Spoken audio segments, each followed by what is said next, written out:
She thought marrying a rich man and meant her struggles were over. But that mansion held storms no one warned her about. Stay with me now. This story ain't just about pain. It's about power, too. Maybe even yours. The first time Amara stood in front of that iron gate, the Georgia heat clung to her like memory. Her dark skin shimmered under the sun, proud and unbothered. But inside, her stomach danced with nerves. Not fear, anticipation. The kind you feel right before the storm breaks, or the truth speaks. She clutched a bouquet of white lilies, bought them herself. They didn't cost much, but they smelled like hope, like Mama's front porch in June. Like maybe, this time, life would bloom easy. The estate was so wide, you couldn't see the house from the street. Just winding roads and old oaks, like it had something to hide. But baby, when that gate creaked open, and she saw the mansion for the first time, whew, white marble. Columns tall as pride, a fountain that sang with money, and a woman on the steps, standing like she'd been carved out of frost. "Welcome," the woman said, lips curved but eyes hard. No hug, no warmth, just a stare that sliced clean through the lilies, past Amara's dress, into her very soul. That was Catherine Ellsworth, the mother-in-law. She didn't say, "I'm happy to meet you." She didn't say, "I've heard so much about you." She said, "You're darker than I expected. Now listen, sugar." Catherine said it with a smile so elegant you almost missed the slap in it. But Amara didn't miss it. Oh no, she just smiled right back. The kind of smile black women carry when they've been surviving elegance their whole lives. "Nice to meet you too, Mrs. Ellsworth." Amara had met Daniel 3 years back at Spellman's alumni gala. He was a donor. She was working the check-in table, wearing thrifted heels and borrowed dreams. They locked eyes somewhere between Champagne and Miles Davis. And baby, when I tell you that man pursued her like a prayer. Flowers, dinners, letters written in his own messy handwriting. He called her his North Star, said her strength made him better. And maybe for a while he meant it. But love don't erase the world. And when he brought her home to that world, the country clubs, the legacy board meetings, the family crest stitched on napkins, it wasn't long before she heard the whispers. "She's just a phase. She's ambitious. Too ambitious." Did you see the way she spoke to the gardener? Which, by the way, she'd thanked him. Kindly, because she got manners. Catherine never raised her voice, never called her a name. No. Her racism came dressed in pearls and policy. Every word a compliment dipped in poison. "Amara, you have such strong features, so exotic. I love your hair like that. It's more tamed. You must be very proud of where you've come from." Like Amara was a visitor, a charity case, not the woman her son chose, not the future of their name.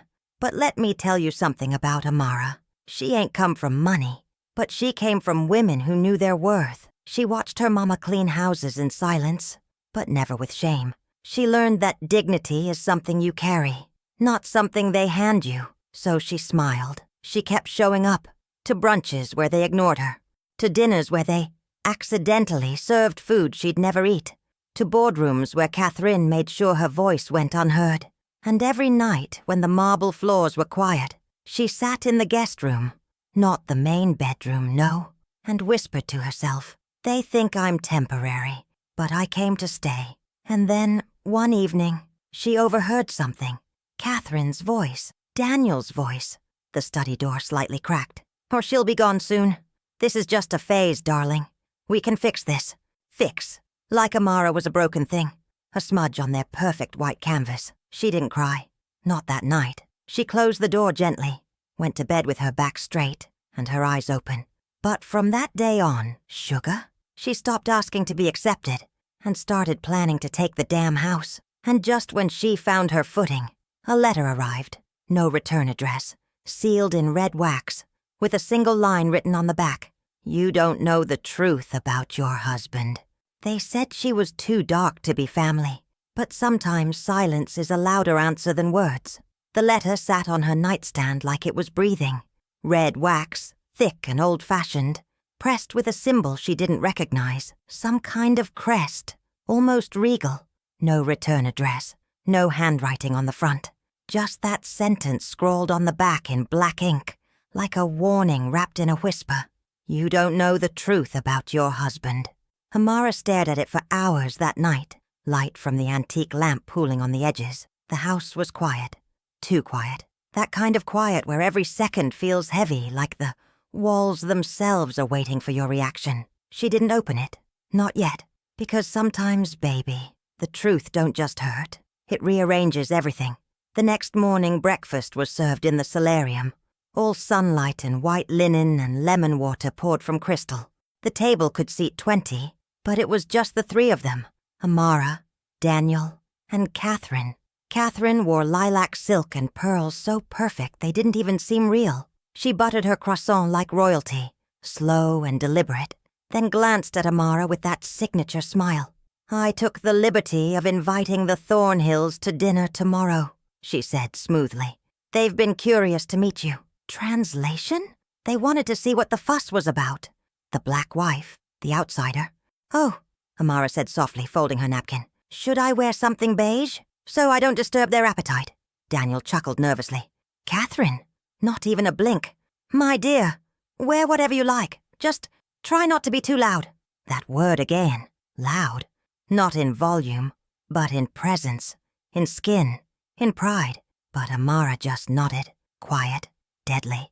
Because when you grow up unwelcome, you learn how to make your silence feel like thunder. That afternoon, she slipped away to the back wing of the mansion. Few people ever went there. Not even the staff. Dust gathered like secrets. The wallpaper peeled in corners. Old portraits lined the walls. Men in tuxedos.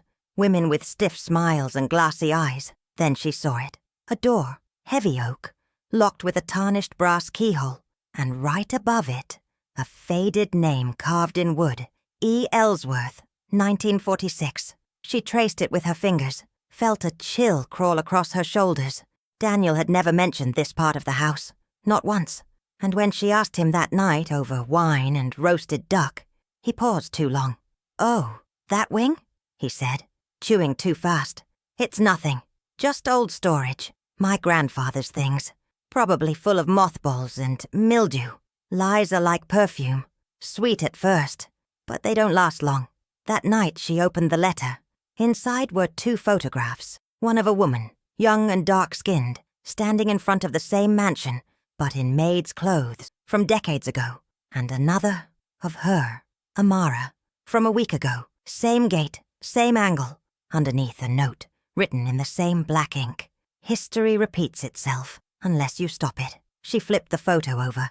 A name was written on the back of the maid's picture. Evelyn Ellsworth, the name from the door, the same last name as Daniel, the same house. Her hands began to shake. Who was Evelyn? Why did she look so much like Amara? Why did no one ever speak her name? And most of all, why was her husband hiding her? She tucked the photos away, deep into her journal. She had no proof, no answers, just a name, a face, and a storm rising in her gut. But Amara had learned something in that house, in that silence. Power don't always shout. Sometimes it enters quietly, like a woman in heels on marble floors. But when it speaks, it changes everything. The next morning she walked into the forbidden wing, keys stolen from Daniel's drawer, heart pounding like drums from her grandmother's church. And when she opened the door to Evelyn's room, the scent of old roses and forgotten sorrow wrapped around her like a shroud. Inside, she found a diary, leather-bound, and on the first page, written in a trembling hand, "For the daughter I was never allowed to raise." You want to know what was written in that diary, baby? Because it changed everything. Some smiles shine like gold, but hide venom, bitter than bile. That diary was soft from time, worn at the corners like it had been opened and wept over more than once. The leather smelled of lavender and dust. A ribbon marked the middle, faded burgundy, the color of dried blood. Amara held it in her lap like a sacred thing. She didn't know Evelyn Ellsworth, but somehow she felt like Evelyn knew her. She turned the first page, and just like that, the past came alive. August 3rd, 1947. They told me not to look him in the eye, that the Ellsworth men were good to us if we stayed quiet. But he kept coming to the garden when I worked, kept smiling that smile, Told me I looked like velvet in the sun. Amara's breath caught. I didn't want him. Not like that. But when you're the help, they make kindness feel like obligation. And when I told him no, he laughed, said, "You'll be taken care of, Evelyn. Just stay hidden." Each word sliced deeper than the last. Because this wasn't just some tragic affair buried by time. This was a legacy of silence, of power misused, of skin exploited and names erased. I had a daughter. They took her from me before she cried. Told me she didn't survive the birth. But I heard her once. One sharp, beautiful wail before they took her away. Amara gripped the diary tighter. They said she wasn't Ellsworth blood, that she was a mistake to forget. But I know the truth. I see her in my dreams. One day someone will come back to this house. Someone with her eyes, her strength. And when she does, may she never bow to them like I did. The ribbon fell from the page, and underneath it, tucked like a secret, was a photograph. Amara froze. It was a baby, brown-skinned, swaddled in lace, and in the corner, faded in pencil. Amara! Her whole body went cold. No, it couldn't be. It shouldn't be. Her mama, the woman who raised her, was a nurse in Savannah. Said Amara had been left at the clinic steps with just a name and no story, no birth record, no history. She used to whisper, "God gave you to me, baby, and I gave you love instead of answers." But now, this house, this name, this diary, had she walked into her husband's world, only to find her own blood buried beneath it? That night, dinner was an ice sculpture of politeness. The Thornhills came in pearls and judgment. The men talked politics. The women talked legacy. And Catherine, of course, played the perfect hostess. "Amara is adjusting wonderfully," she said with a soft sip of wine. "She's quite adaptable." And Amara? She sat in silence, the diary hidden in her purse, smiling, watching, waiting. Because now she knew the game wasn't about being accepted. It was about uncovering the truth and deciding what to do with it. After dinner, Catherine cornered her near the grand piano. "You looked tense tonight, darling. Is something wrong?" Voice all sugar and arsenic. Amara turned to her slowly, lifted her chin. "Tell me, Catherine," she said, "do you believe blood makes someone family?" Catherine's smile didn't falter, but her eyes, they flinched. "I believe pedigree makes someone proper," she replied coolly. Amara stepped closer, voice soft as storm clouds. "Then I hope you're ready to welcome a new kind of heir." And with that, she walked away, leaving Catherine frozen. Because power ain't always loud. "Sometimes, baby," it whispers. And that whisper had just begun to roar. That night, in the safety of her candlelit bath, Amara opened the back cover of the diary. And there, taped beneath layers of old newspaper clippings, was a certificate. Yellowed, torn, but still legible. Birth certificate, baby girl. Date, October 12th, 1991. Mother, Evelyn Ellsworth. Father, name withheld. Infant transferred to Savannah General Hospital. In the margin, one handwritten note. "She lives. Protect her." Amara sobbed without sound. She wasn't just in the Ellsworth family. She was the Ellsworth family. And if that truth ever came to light, the entire empire would crack. But that wasn't even the biggest secret in the house, because the next morning, Daniel was gone. No note, no suitcase, just an unlocked study door. And inside, a document on the desk, signed by Catherine, marked confidential. Motion to remove Amara L. Ellsworth from marital inheritance due to breach of trust. She walked into that mansion carrying her dignity like a crown, but they only saw her skin, not her soul. Amara stared at the document like it might catch fire. Motion to remove Amara L. Ellsworth from marital inheritance due to breach of trust. Signed, sealed, tucked under Daniel's family seal like a final blow. But Daniel's name wasn't on it, only Catherine's. That's when Amara understood. This wasn't just about hating who Daniel married. This was about erasing who she was. Again. But baby, what they didn't know was that Amara had already been erased once. And this time, she had receipts. She spent the next 2 days in silence. Not weakness, strategy. She didn't cry, didn't beg, didn't even confront Daniel when he returned like nothing had happened. Tie loosened, smelling like imported scotch and secrets. "You okay, babe?" he asked, brushing her cheek like she was made of glass. She wanted to scream, ask where he went, who he spoke to, if he knew what his mama had planned. But instead, she smiled, because sometimes the best revenge is letting them think you're still playing checkers when you're already deep in chess. She started making quiet moves as, first, she visited the family lawyer. Under the guise of needing help filing her business registration, she brought banana pudding and grace, the kind that made old men lean forward and lower their voices, and that's when she found it, tucked inside a dusty cabinet in the law office's back room, the original Ellsworth family trust. It detailed exactly how the family fortune was structured, and in the fine print, scrawled in old fountain pen ink, in the event that any descendant of Evelyn Ellsworth or their legal issue is proven legitimate by blood or document, said individual shall be entitled to full review and inclusion within the estate line, regardless of marital status. Evelyn, they never removed her name. They just buried it under decades of shame and silence.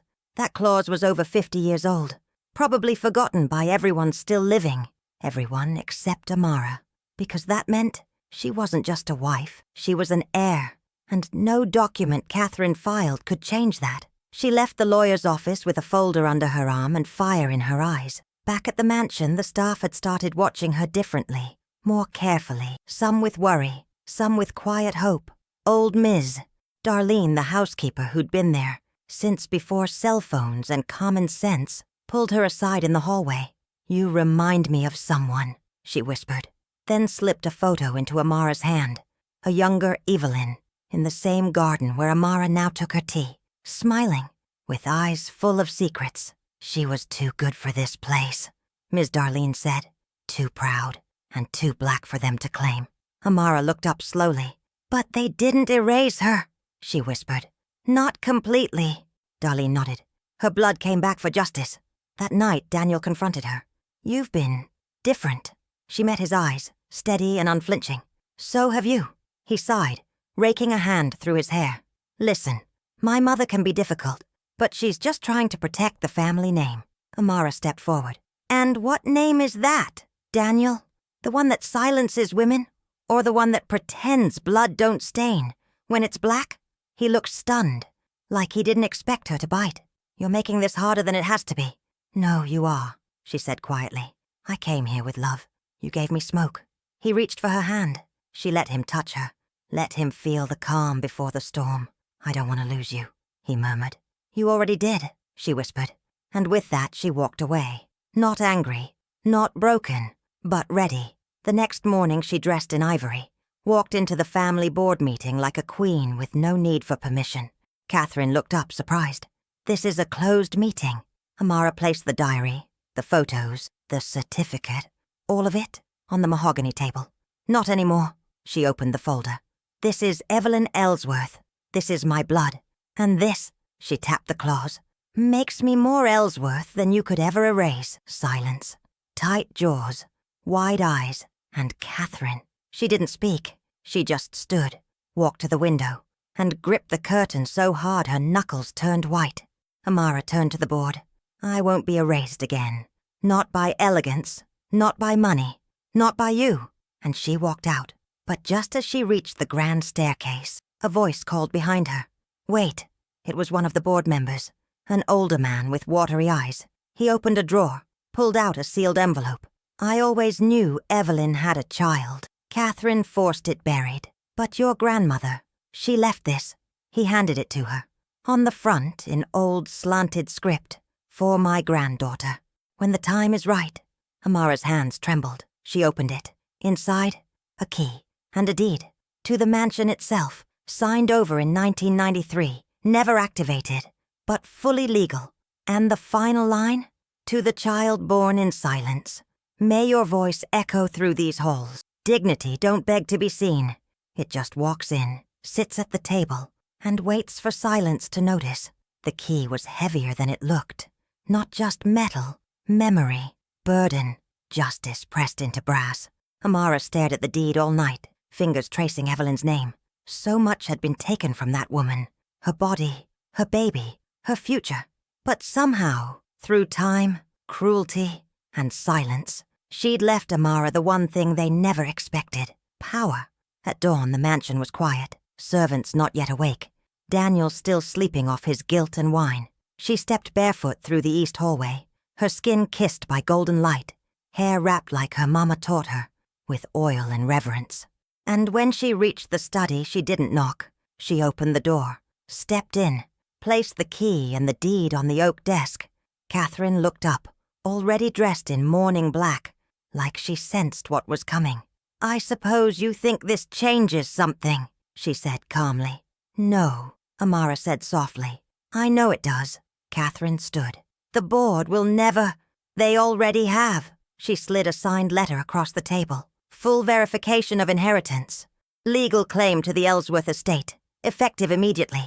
For the first time since Amara had arrived, Catherine blinked, but her voice stayed sharp. "My son may have married you, but you will never be one of us." Amara tilted her head, a slow, elegant nod. "I was never trying to be." She stepped closer. "I am Evelyn's legacy, and unlike you, I don't need a last name to know who I am." That afternoon, the staff was gathered in the front hall. Amara stood before them not as a guest, but as a woman returned. She cleared her throat. "I'm not here to pretend what happened didn't happen. I know this house held pain. It held secrets, and it held women like me in shadow for too long." She turned slowly. "But that ends now." One by one they looked up, eyes wide, back straightening. "This house belongs to the Ellsworth legacy, and that includes every one of us who's been overlooked, overworked, and underestimated." She took a deep breath. "Change starts today, from the kitchen to the boardroom. And baby," the silence that followed, it was holy. Not the kind Catherine used as a weapon, the kind Evelyn must have dreamed of, standing in the garden barefoot, pregnant, unseen. But not everyone was clapping.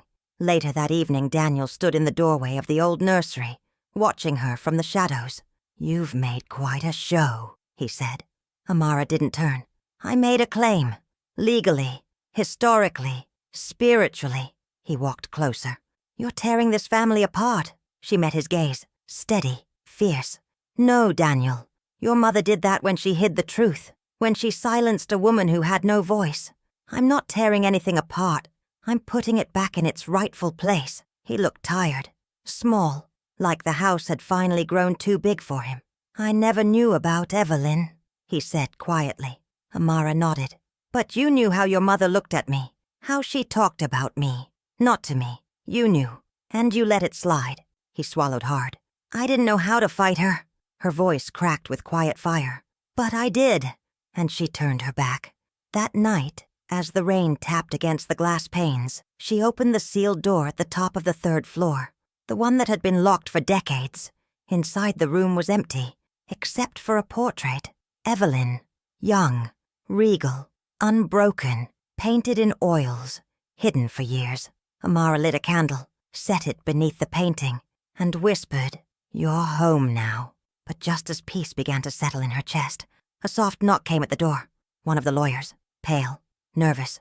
"Miss Ellsworth," he said. We found something else in the vault. It's about your birth. About your father." Amara stiffened. "My father?" He nodded, swallowing hard. "We need to talk. Privately." He handed her a sealed folder, stamped with the Ellsworth crest, and on the front, in Catherine's handwriting, dated years ago. "To be destroyed upon discovery of Evelyn's child." Amara stared at it, then looked up. "Tell me the truth," she said. The lawyer hesitated. "I don't think you're going to like it." They dressed their lies in linen and silver, but blood got a way of rising, no matter how deep you bury it. Amara held the folder like it might bite. It was thicker than she expected. Dozens of pages, old and new, sealed files, medical records, letters written in the jagged cursive of men who never thought they'd be read by the wrong hands, or the right woman. She sat down in the old study, Evelyn's portrait watching from above. She opened the first page, and her world cracked in half. Paternity confirmation requested by C. Ellsworth regarding Evelyn M. Ellsworth's child. Subject, Charles Ellsworth Sr. Confirmed 99.8% match. Charles Ellsworth Sr., not Daniel's father, his grandfather, Her husband's grandfather, the founder, the patriarch, the man whose name was carved into the foundation stone of the mansion, the man with the portrait in the dining hall. Amara wasn't just Evelyn's daughter. She was the firstborn of the Ellsworth line.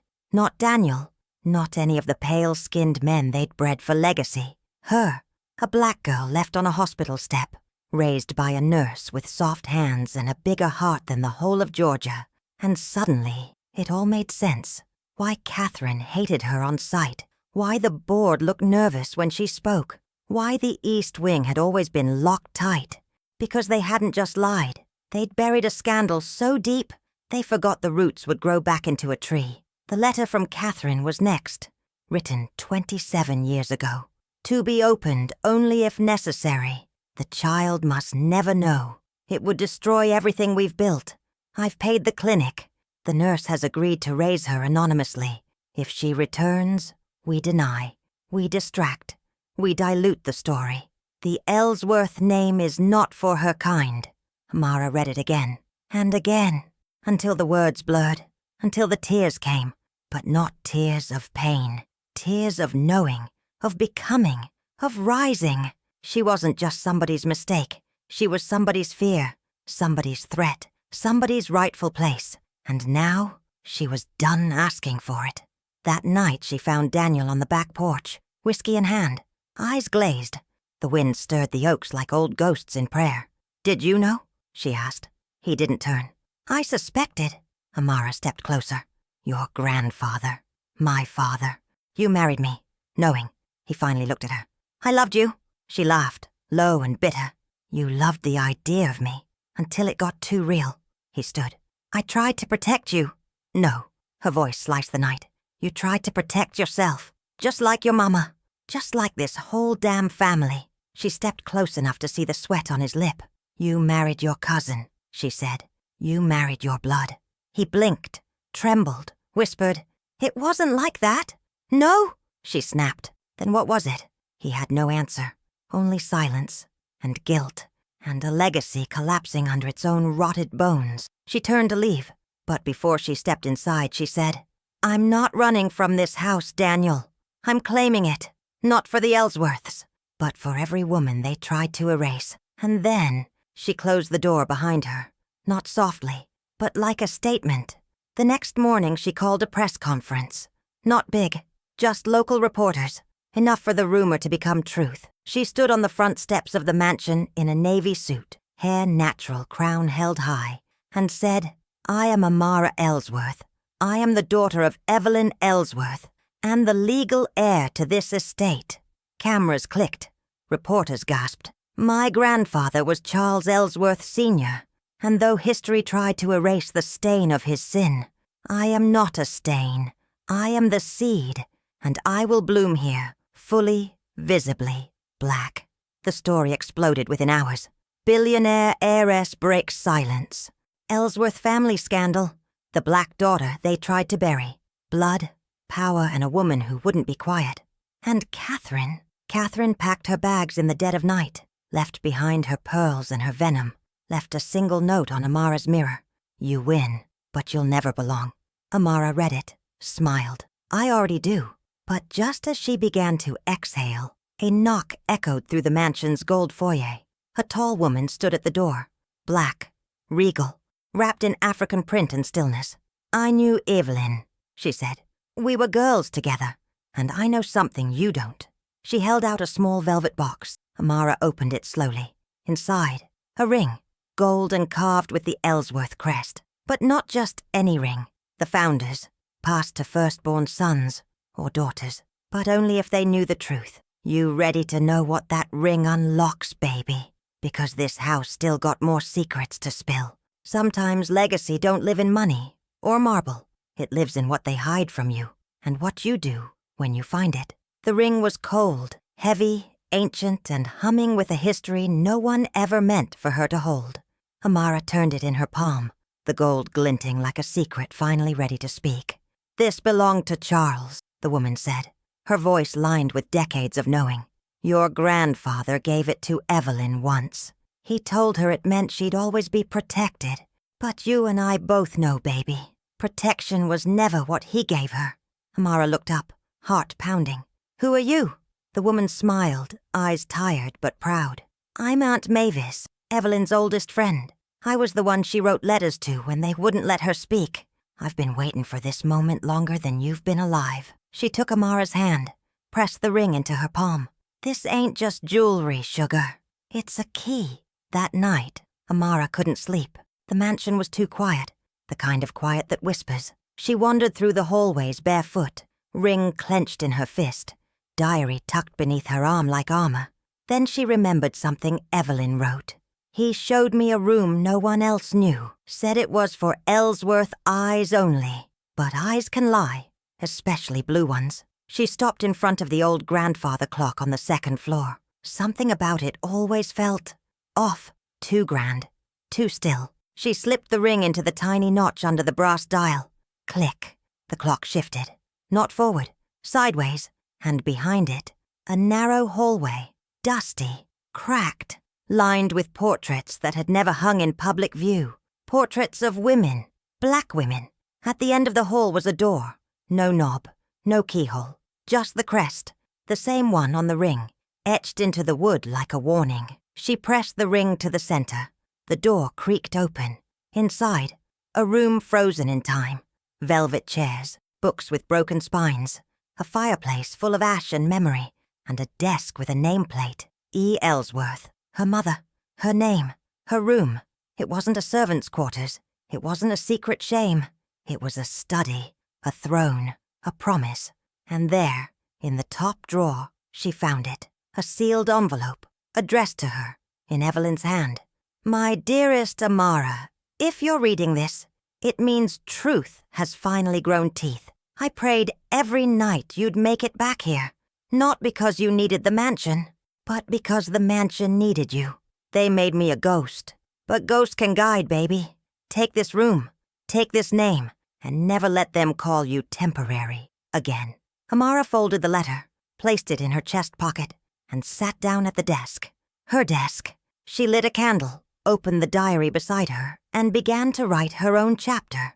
But downstairs the staff was murmuring, because a black SUV had pulled into the drive, and from it stepped a man none of them expected to see again. Charles Ellsworth, Jr., Daniel's father, the man who disappeared from the family estate 15 years ago, without a word. He looked older, paler, haunted. "I need to speak to her," he said. Darlene frowned. "She don't take meetings without notice now." He nodded. "This ain't a meeting. It's a confession." Meanwhile, in Evelyn's study, Amara found a second drawer, locked. But the ring opened that too. Inside, a cassette tape, labeled June 15th, 1991, Truth, and a note. "Don't listen to this alone." She took it in her hands, breath hitching. Just then, a knock at the study door.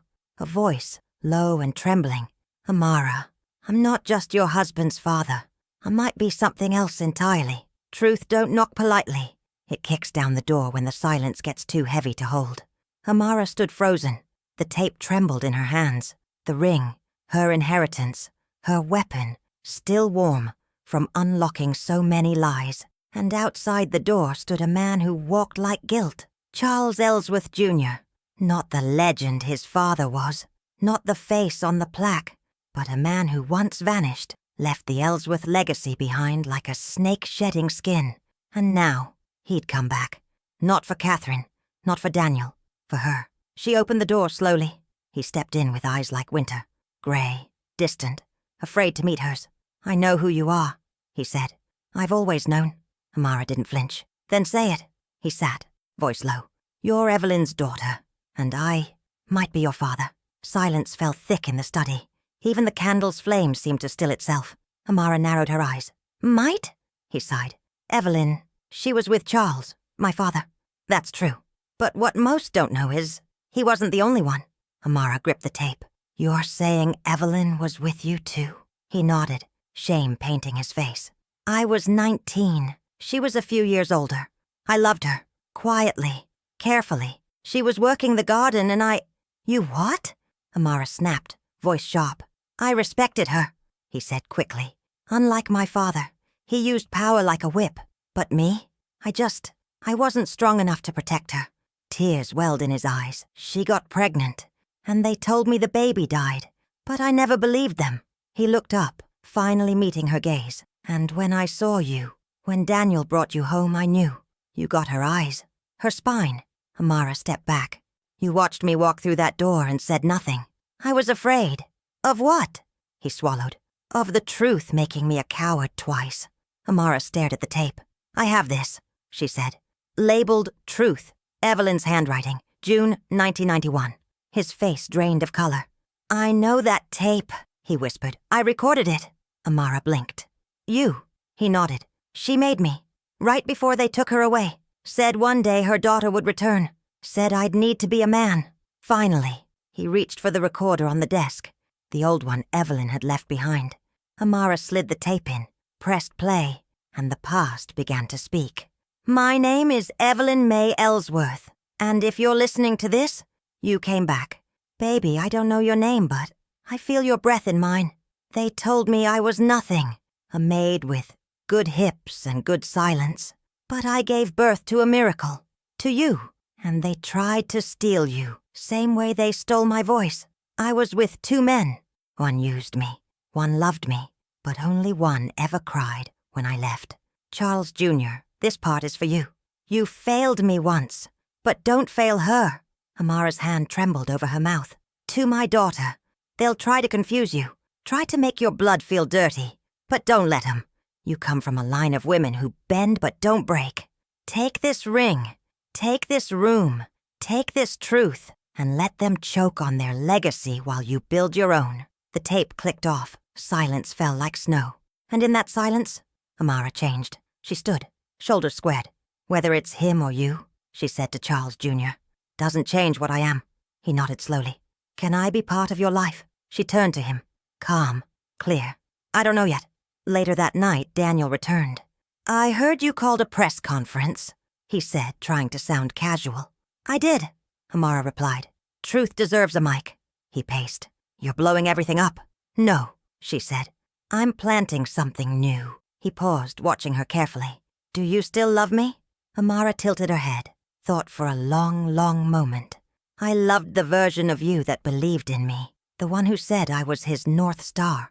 And now I'm the compass, and I don't need your hands to steer. She moved into Evelyn's wing the next day, hung Evelyn's portrait over the mantel, held a ceremony in the garden naming it the Evelyn Rose Sanctuary. She invited local black girls to tour the house, walk the halls, see power in someone who looked like them. She gave scholarships, hired black staff at executive levels, turned the Ellsworth legacy inside out like a pocket spilling gold. And Catherine? She filed an injunction, claimed Amara forged her claim.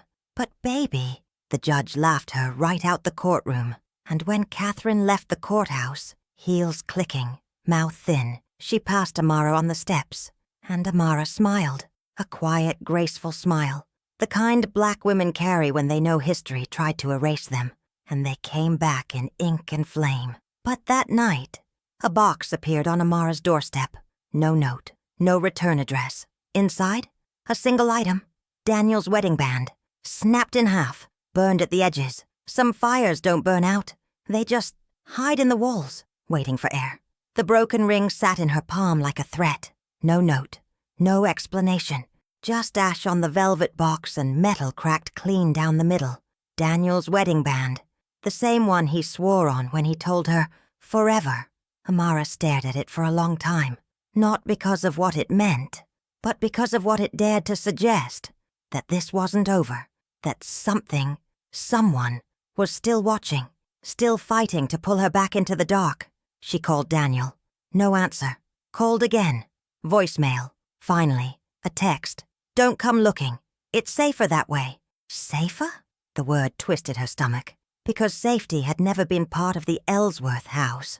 Not for her, not for Evelyn, not for any black woman who dared to walk past the front gate like she belonged. She texted back, her fingers steady. What did you do, Daniel? 3 dots blinked, then stopped.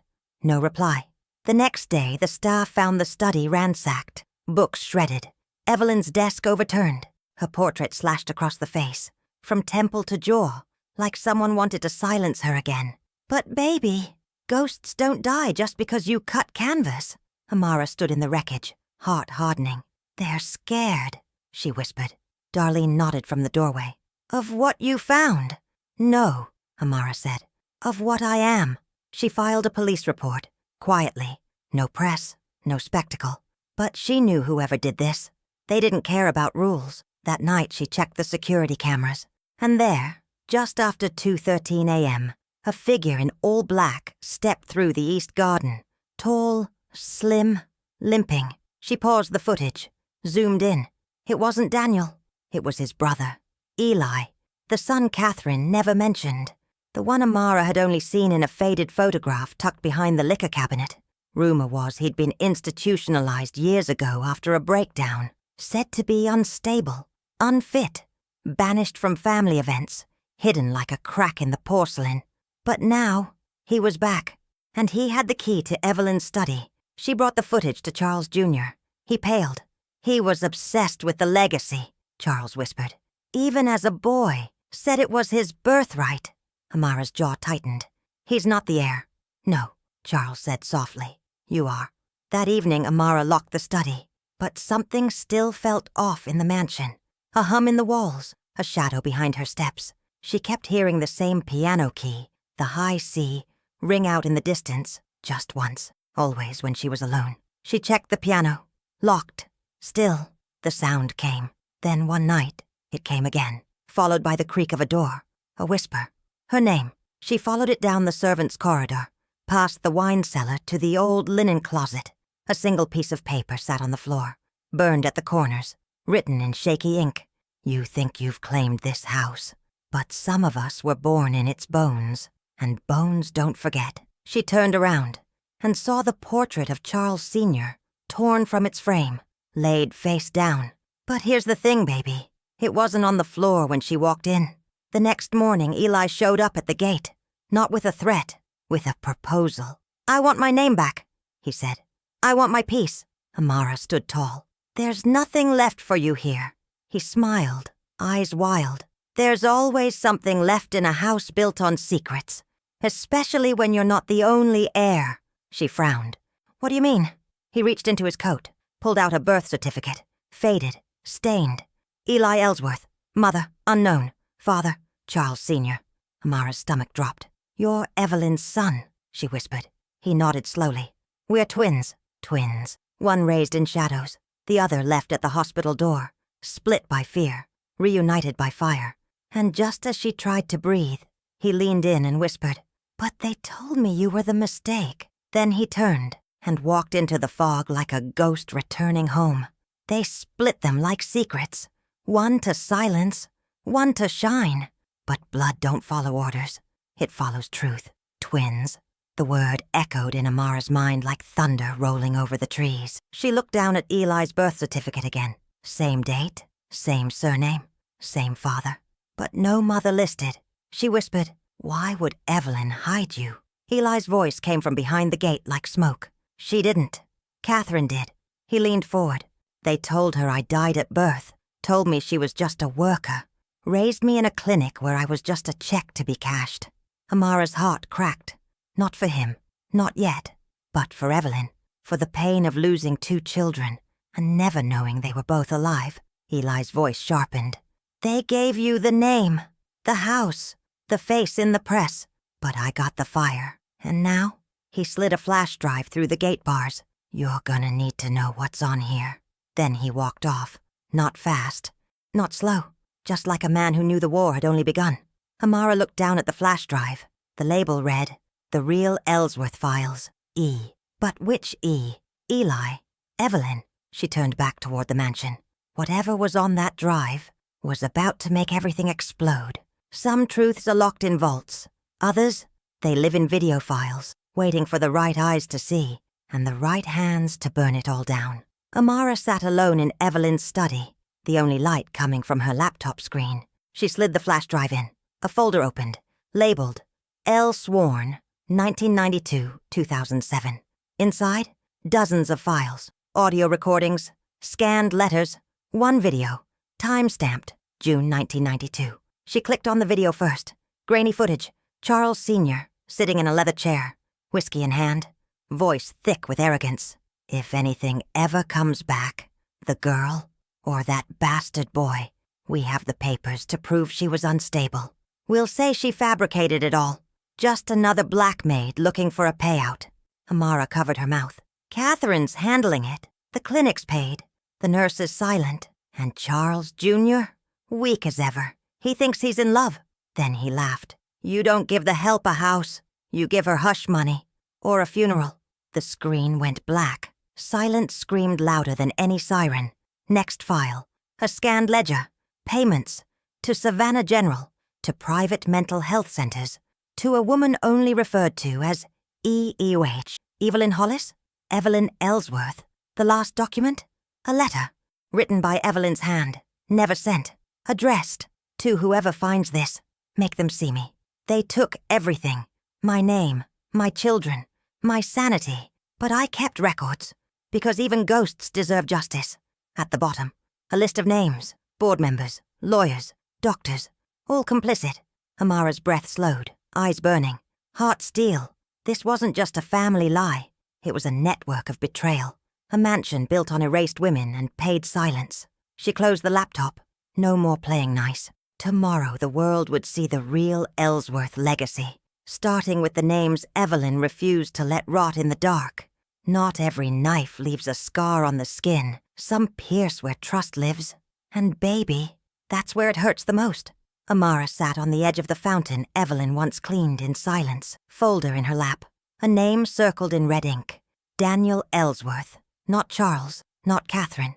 Daniel.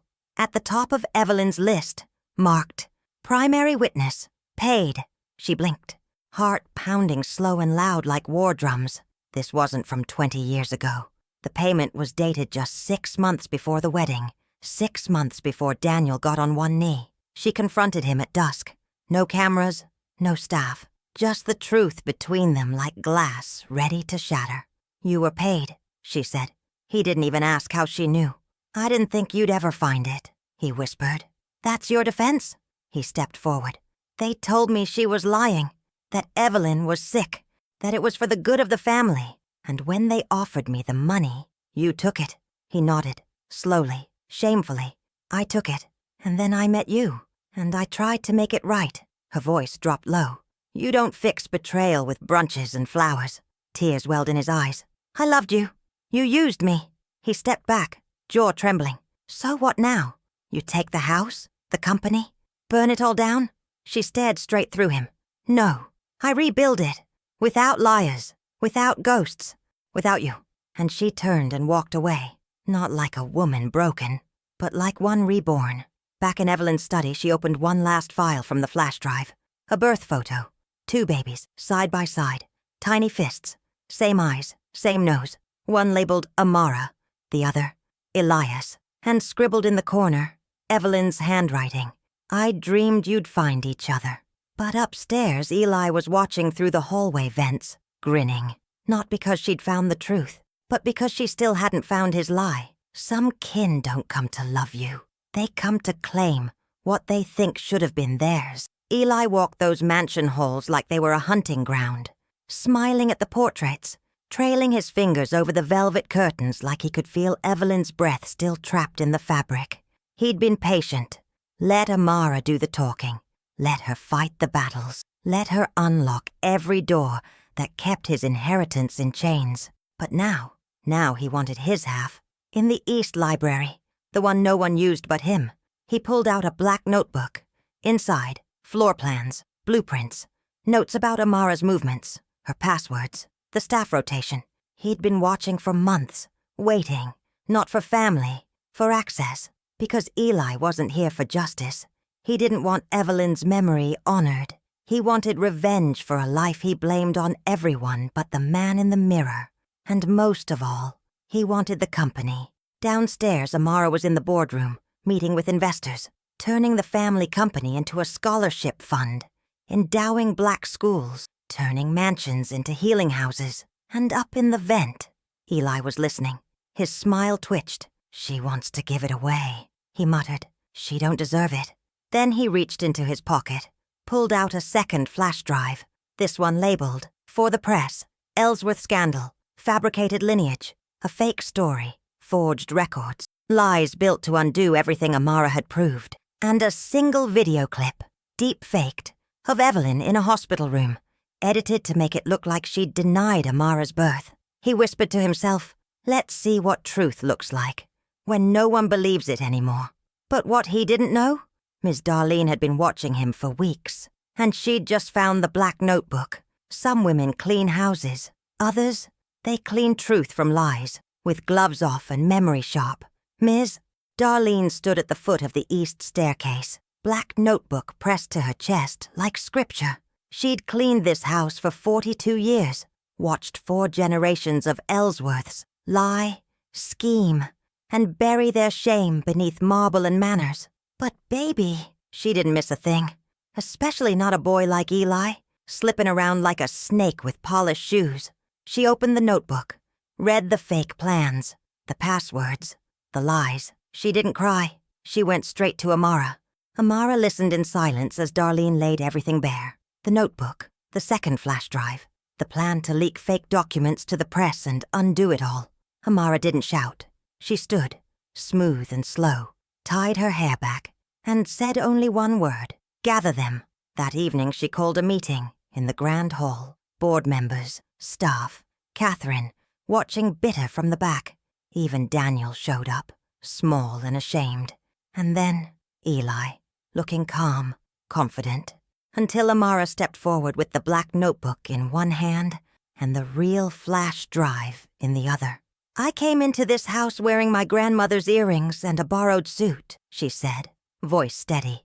And some of y'all saw a phase, a fluke, a name not worth the ink. She turned to Eli.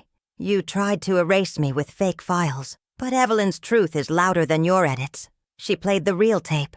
Evelyn's voice filled the marble like gospel. My baby's name is Amara. She got a birthmark on her left shoulder and dreams in her eyes. Don't let them take her name. She's mine. Then she held up the notebook. This is Eli's, and this house don't belong to ghosts who hide in vents. She looked out across the room. This house belongs to women who survive silence and turn it into power. Security escorted Eli out. He didn't speak, didn't scream, just stared at her like a storm he couldn't stop. And Catherine? She stood, walked toward Amara, face pale, eyes hollow. She whispered, this house will never love you. And Amara smiled, slow and bright. Good thing I never needed its love, just its keys. She turned to the staff. To everyone who was ever ignored here, your names go on the walls next. Not in secret, not in service, in honor. Applause rose like thunder. And outside, the old iron gates opened, for the last time under the Ellsworth name. They said she didn't belong in that house, but now her portrait hangs in the golden frame above the fireplace. A year passed. The mansion where Evelyn once scrubbed floors now bore a new name. The Root House, a leadership sanctuary for black women, mentorship, healing, art, ownership. The dining room became a library. The ballroom became a gallery, filled with portraits of the women who once moved unseen through those halls. Evelyn, Darlene, every name once whispered, now spoken in gold leaf. And at the top of the grand staircase, a new portrait, Amara, standing in the rose garden she rebuilt herself, dark skin like carved mahogany, eyes full of memory, wearing white, not for purity, but for power reclaimed. The company? Transformed. The Ellsworth estate was liquidated. The profits funded full-ride scholarships for young black girls in Atlanta, Houston, London, and Birmingham. The foundation was named Evelyn's Daughter. Daniel never returned. Catherine lives quietly on the edge of town, forgotten by the world she once ruled. And Eli, institutionalized, stabilized, no longer a threat, just a lesson. But Amara holds no bitterness, only memory, only vision. One Sunday, she walked through the garden at dawn. Darlene brought her hibiscus tea in a floral mug. They're watching you, ain't they? Darlene whispered. Amara smiled gently. They always were. We just didn't have mirrors yet. Then, from the inside pocket of her coat, Amara pulled out a red wax envelope, the very same one that started it all. But this time, it held her reply, written in ink, in her own hand. You once called me a phase, but baby, phases fade. I remain. She placed it in the fireplace, watched the flame rise and swallow it whole. And in that moment, the house breathed differently. If you ever visit that mansion, sweetheart, look up at the gold frame, feel the air shift in the hallways, and you'll know this ain't a story about revenge. It's a story about restoration, about roots that refuse to die, and about women who return, not to ask for space, but to take what was always theirs, even when the world tried to bury it. If this story touched your heart like it touched mine, leave a word below. Aunt Grace is always here, with stories for souls who've walked through fire and came out shining.